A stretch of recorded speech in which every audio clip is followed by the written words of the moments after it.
студиото со вас, Иван Кузмановски. Добар ден, ви благодарам што сте со нас. Ова се настаните кои го одбележаа денот. Ослободителна пресуда за Никола Груевски за градбата на партиското седиште. Судот го одби барањето за одземање на имотот. Условна казна за поранешната председателка на антикорупцијска. Рока се очекува договор за финализирање на реформската агенда, политичките партии и на последниот ден од рокот без договор за изборниот законник.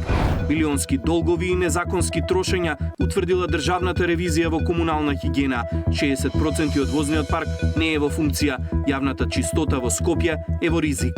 Трамп ја врати поморската блокада на иранските пристаништа, најавува и такса за безбедна пловидба низ Ормудскиот теснец. Воените напади продолжуваат. Во овие вести во живо со детали за ослободителната пресуда за Груевски. Останете со нас.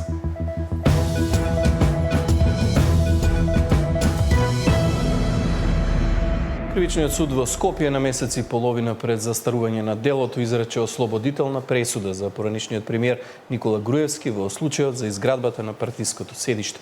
Во судница денеска беше колешката Миријана Давидовска. Имаме во живо во овие вести.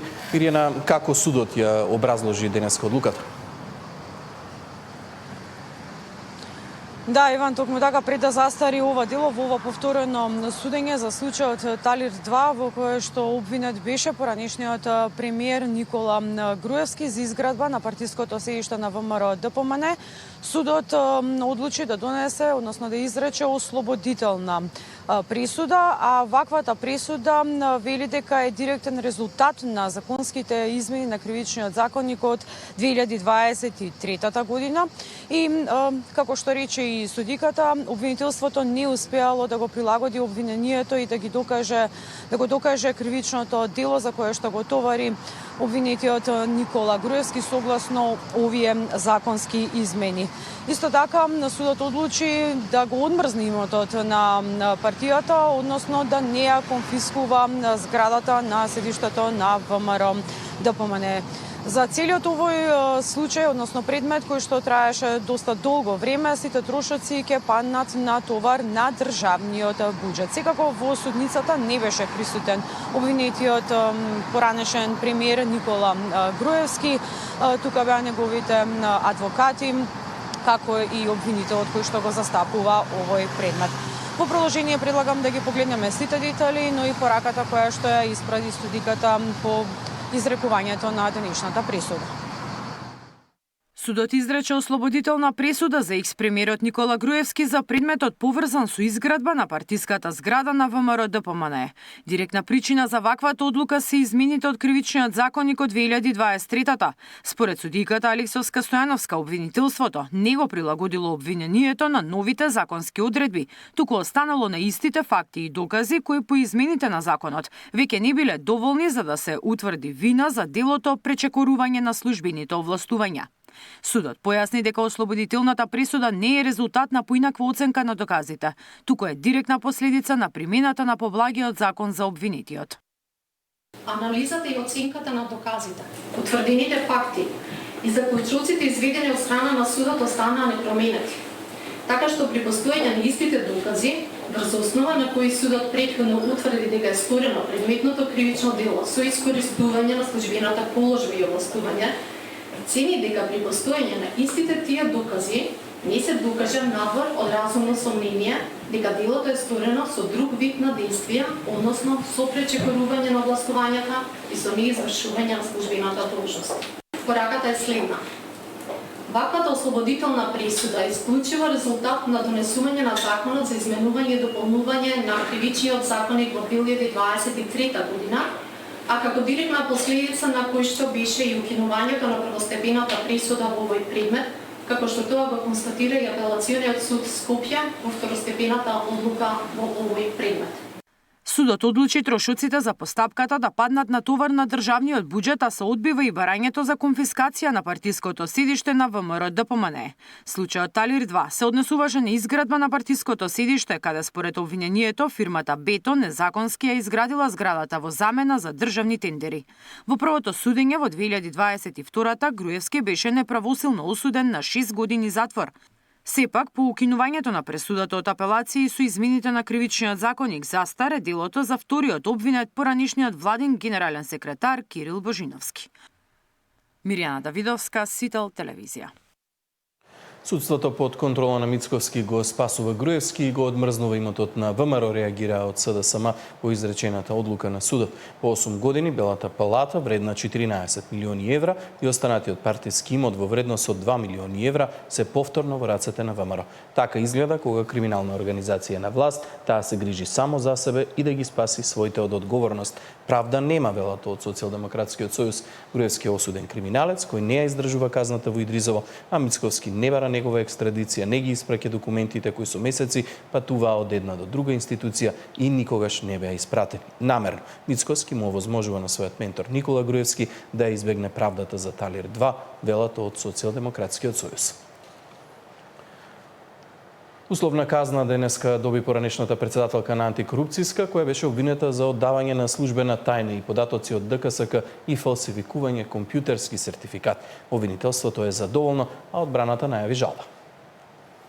Условна казна затвор од 1 година доби поранишната председателка на ДКСК Татјана Димитровска за одавањето на службена тајна и податоци од Државната комисија за спречување корупција на поранишниот директор на ТЕЦ на Годино и фалсификувањето на компјутерски сертификат за кој осудена судијата како тежителни околности ги зема тоа што била начело на најважната институција за спречување на корупција кога ги сторила кривичните дела и го загрозила интегритетот, но и сериозноста на делата. Обвинетата го извршува делото од позиција на председател на Државна комисија за спречување на корупција, што представува највисока раководна функција за заштита на државата од системско беззаконие, односно со вакво постапување директно е компромитиран моралниот и институционалниот крedibilitет на ДКСК, со што е нанесена штета врз повербата на граѓаните во државните институции и борба против корупцијата. Сепак обвинителството вели дека очекувало ефективен затвор, но се задоволни што се земени предвид доказите и Димитровска е прогласена за виновна. Дали ќе се жала до апелација, допрва ќе утврдуваат.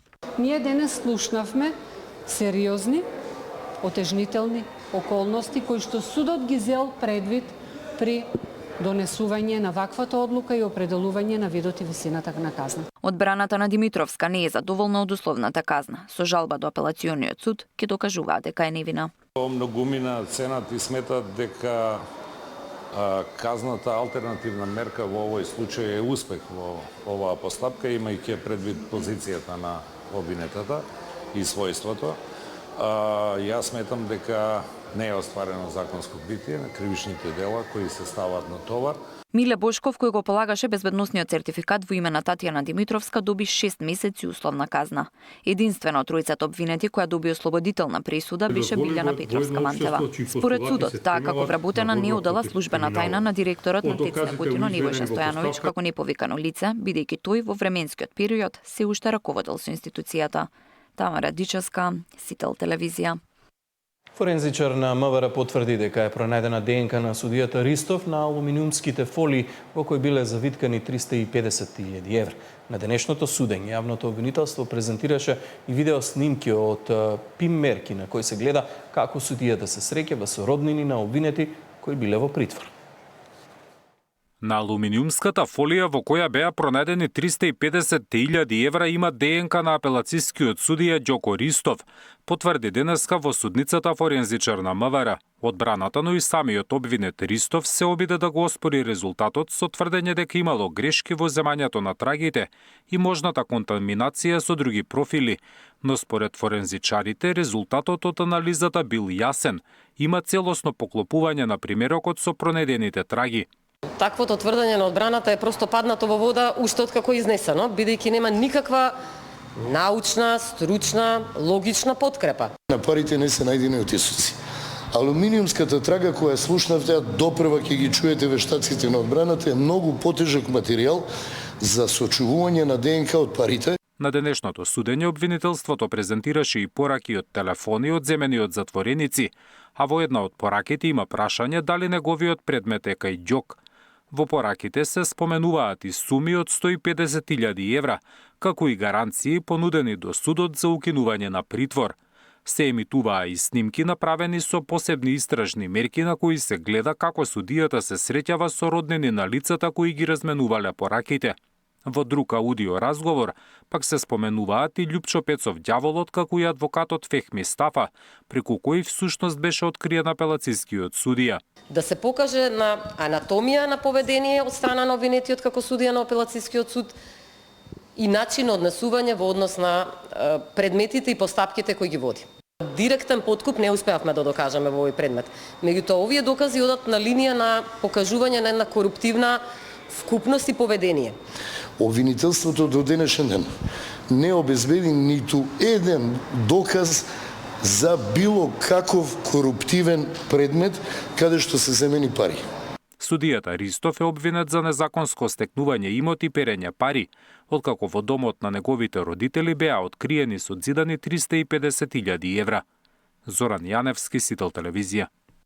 Министерството за внатрешни работи информираше дека е расчистен случајот со насилството врз малолетничка во Куманово, а поднесена е кривична пријава против 18-годишна девојка и 2 малолетнички. Секторот за внатрешни работи Куманово поднесе кривична пријава против ПА на возраст од 18 години од селото Лојане, општина Липково, како и против 2 малолетнички на возраст од 14 и 15 години од Куманово, поради постоење основи на сомнение дека сториле кривично дело насилство.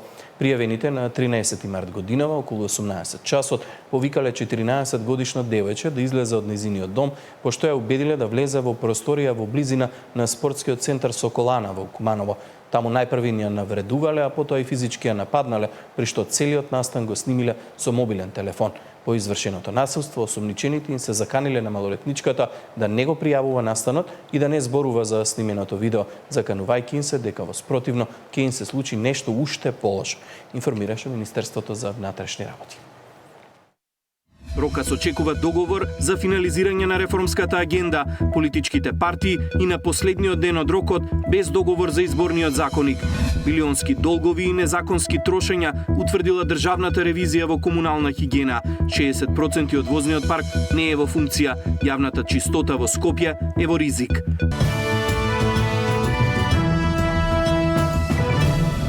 На последниот ден од рокот за измените во изборниот законник нема договор помеѓу политичките актери, сите остануваат на своите позиции. Евроамбасадорот Рока се оптимист дека денеска ќе се исполнат барањата за да може во целост да се искористат средствата за реализација на реформската агенда.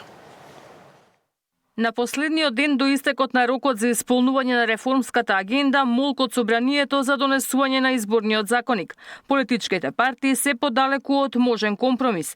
Не е закажана ниту нова средба на пратеничките групи, откако опозицијските партии не договорија заеднички позиции за кои власта е подготвена да ги прифати во замена за гласањето на диаспората. Опозицијската СДСМ не попушта од става дека треба да бидат донесени само препораките на ОПСЕ ОДИХР. Лидерот Филипче вели дека нема да дозволат да се воведе механизам со кој ќе се изманипулираат изборите преку условот на власта за гласањето на диаспората. Предлагаат обединување на ставот на опозицијата. Како е тоа обединување на ставот на опозицијата околу изборен закон? Кои се тие да иницираат нешто по наредба на Мицкоски? Нашите ставови се јасни. Ние немаме проблем со една изборна единица. Ниту пак имаме проблем со, и го поддржуваме, делот да се зголемат финансиите за помалите партии на сметка на наше намалување на финансиите кои што ги добиваме од државата. Немаме проблем. И го поддржуваме тоа.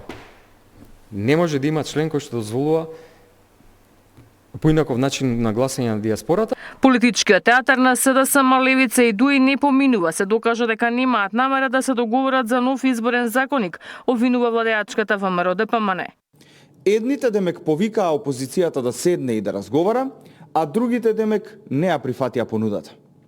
Ова е само провидна игра на опозицијата со која единствената цел е да не се олесни гласањето на диаспората и да не се донесе нов изборен законник. Не попушта ниту Левица. Средба нема да има пофина на СДСМ, велат од претеничката група. За нив е важно да се испочитуваат препораките, па дури тоа да биде и за 2 месеца од сега. Евроамбасадорот Михалис Рука се надева оти денеска ќе се постигне консензус меѓу политичките партии за измените на изборниот законник, што е обврска од реформската агенда. We really do hope that there is today. Вистина се надевам дека денеска, затоа што уште денеска и утре, значи утре е последниот ден за постигнување на консенсус. Јас навистина се надевам дека тој консенсус помеѓу политичките партии ќе се постигне. Имајќи предвид има информација дека политичките партии, всушност нивните координатори се сретнуваат на дневна основа, така да навистина се надевам дека и овој чекор од реформската агенда, тоест измените на изборниот законник ќе можат да се постигнат. Изборниот законник е блокиран со над 13.000 амандмани од СДСМ и Левица, па расправата по нив е неизвестна. Доколку денеска не се дојде до консензус, државата ризикува да изгуби дел од финансиската подршка од фондовите на ЕУ, вреден 4,2 милиони евра. Ивана Соколовиќ најдова, Сител телевизија. По синоќешното гласање во Собранието, новите министри денеска ги превземаат своите функции. Сашо Клековски, како прв човек на секторот здравство, најавува регионализација и дигитализација во здравството како приоритет во неговото работење. Тој е 21-иот министер за здравство од независноста до денеска, што го прави секторот рекордер по бројот на министри. Дигитализацијата, зајакнување на регионалните болници со повеќе услуги за пациентите и изградба на веќе најавените капитални проекти ќе бидат приоритети за новиот министер за здравство Сашо Клековски. Тој денеска ја презеде функцијата од Азер Алиу. Фокусот на владата, регионализација, Штиптето во Кичево и клинички центар да се остануваат меѓу приоритетите на се во приоритетите на владата и секако ќе станат мои приоритети. Ќе го продолжи и проектот на неговиот претходник за евиденција на работното време со отпечаток од прст, а ќе работи на подобрување на меѓуинституционалната соработка, за која, како што рече, била многу бавна. Тој денеска информираше за реализираните активности во двегодишниот период како директор на Фондот за здравство. Рече дека е задоволен, но можело и повеќе. Ги спомена нови лекови на позитивната листа, поголеми буџети на онкологија, детска и неврологија за скапа терапија, зголемена капитација на матичните и повисоки плати во јавното здравство.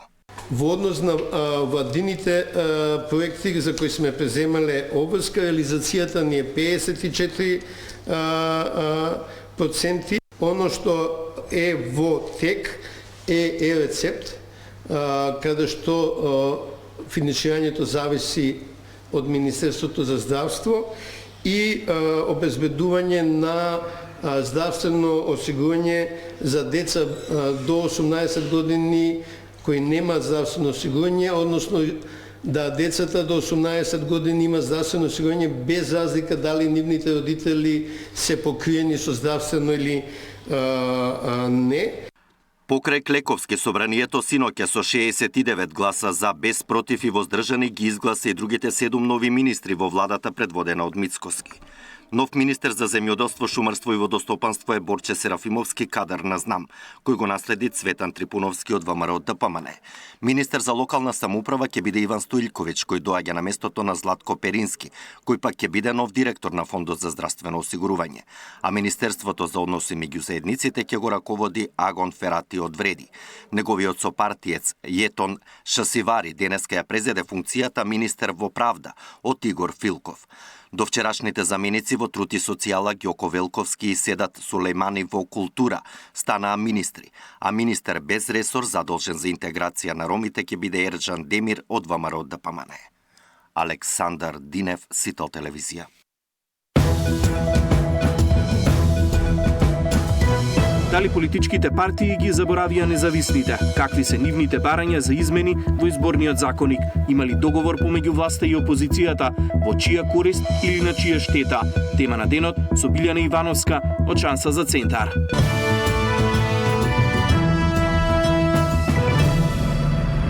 Милионски долгови и незаконски трошење утврдила државната ревизија во комунална хигиена.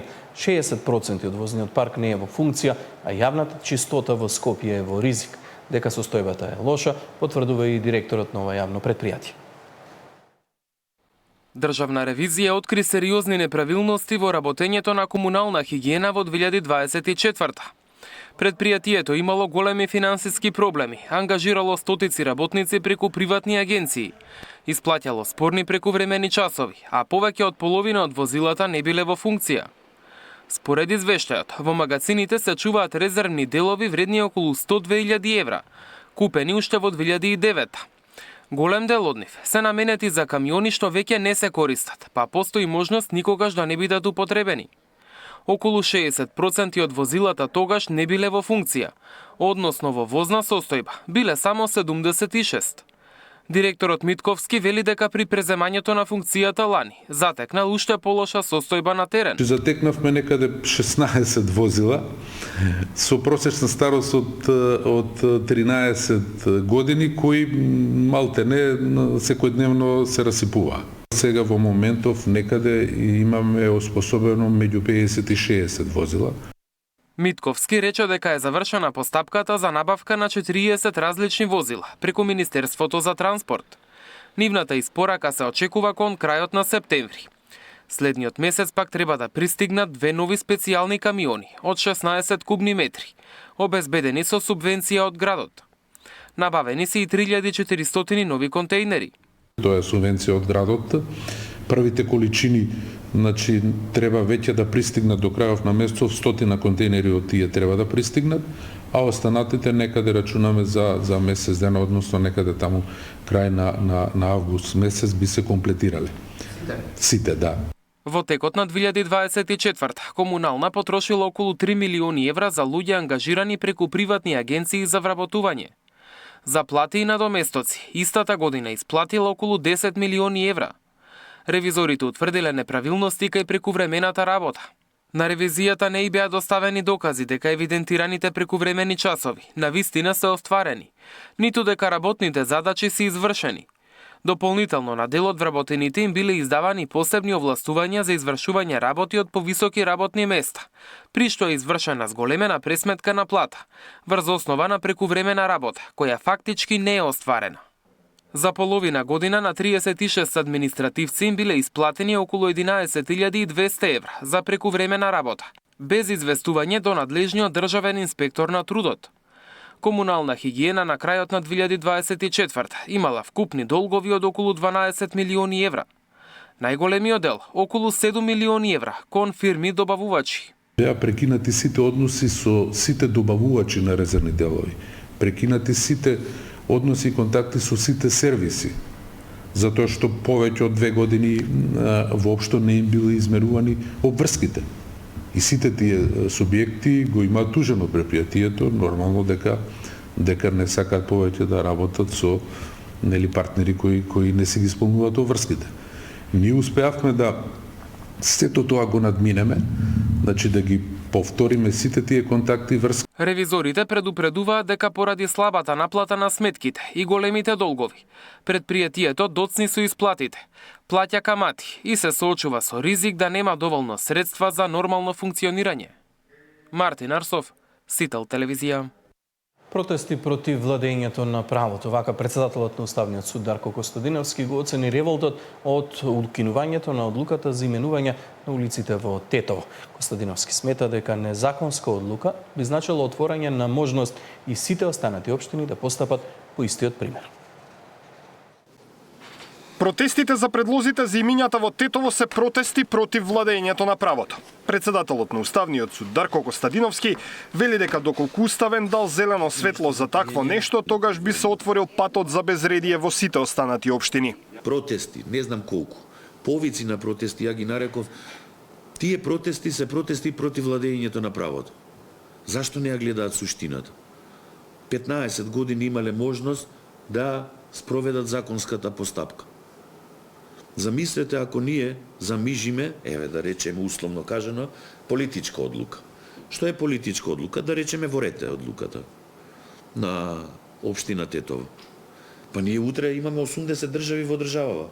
80 општини ќе речат, Уставниот суд има пракса, он вика, не треба законски те услови да бидат исполнети. Што може за нив, може и за нас. Откако Дуи на 8 месецов поднесе нова иницијатива за промена на улиците, со остра реакција излегоа од Сојузот на борци во Тетово, откаде што велат дека македонските политички партии молчат за ова прашање. Според нив, именувањето мора да се гради низ официјалниот македонски историски наратив, а не истиот да се стави во сенка на нечии романтичарски, политички или популистички желби. Ниту еден обид за историски ревизионизам за оживување на поразените сили, за рехабилитирање на поединци дел од антидржавни проекти, движења и организации од било кој историски период, за промовирање на фашизмот и балистичките фашисти, за истакнување на терористи, озогласени злосторници кои кренале рака на народот и државата, нема да помине.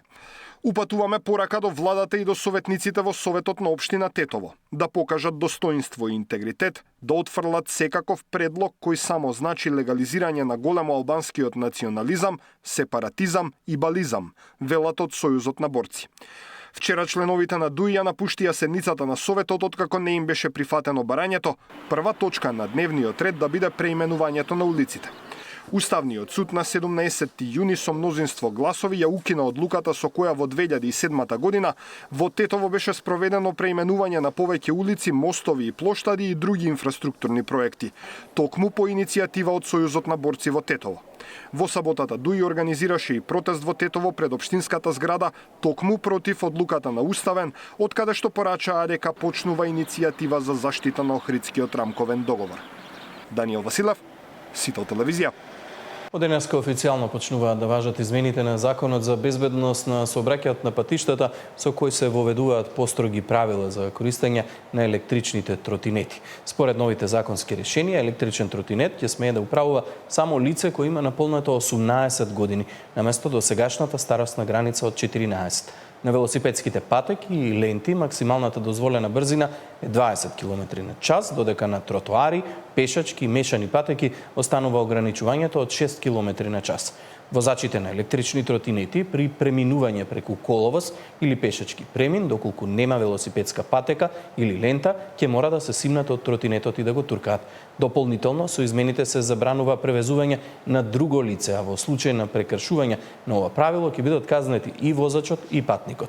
Носењето заштитен шлем од сега е задолжително за сите возачи, а и понатаму останува врската за користење рефлектирачки елек при ноќно возење или во услови на намалена видливост. Законот предвидува и построги санкции, освен парични казни за одредени прекршоци, ќе следува и привремено одземање на електричниот тротинет во период од 30 дена, доколку прекршок направи дете, одговорноста ќе ја сносат неговите родители или старатели.